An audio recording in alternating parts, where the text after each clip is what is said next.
It's me, thinking out loud. This is part two of a three-part series of thoughts I'm working through. If you listened to the first part, you know we were talking about buffers, or rather, the lack of them. The way the safety margins we used to rely on during major technological shifts are quietly, steadily evaporating. And I've been sitting with that realization. It's been heavy because if the transition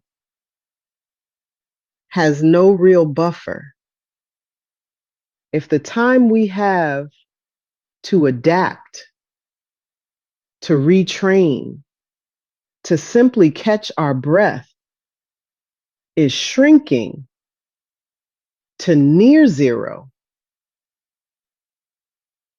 then the next question isn't just whether disruption is happening.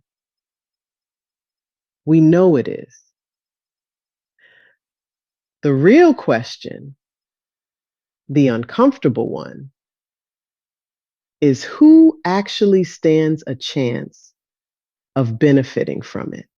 Which brings me to a word that's been nagging at me: opportunity.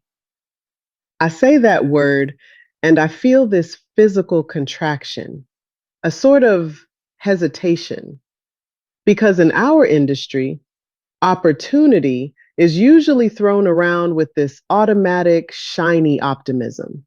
It's the default sales pitch.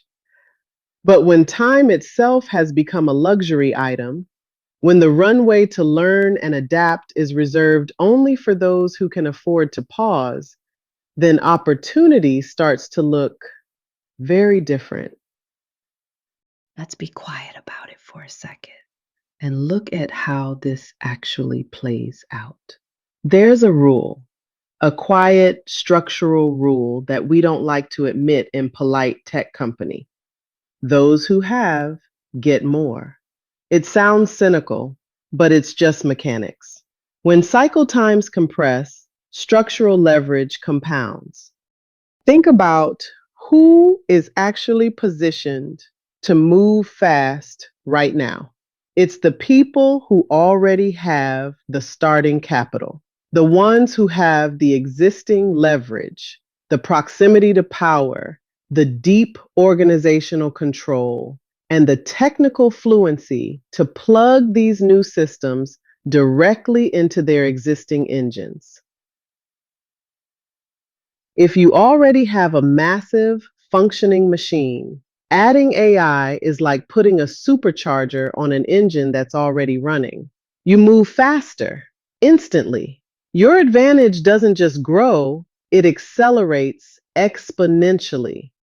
But then, what about everyone else? Let's look at the bottom first. And I want to do this without drama, without preaching, just looking at the cold reality. If you have no starting capital, no structural leverage, and no buffer, the gap doesn't just stay wide, it expands.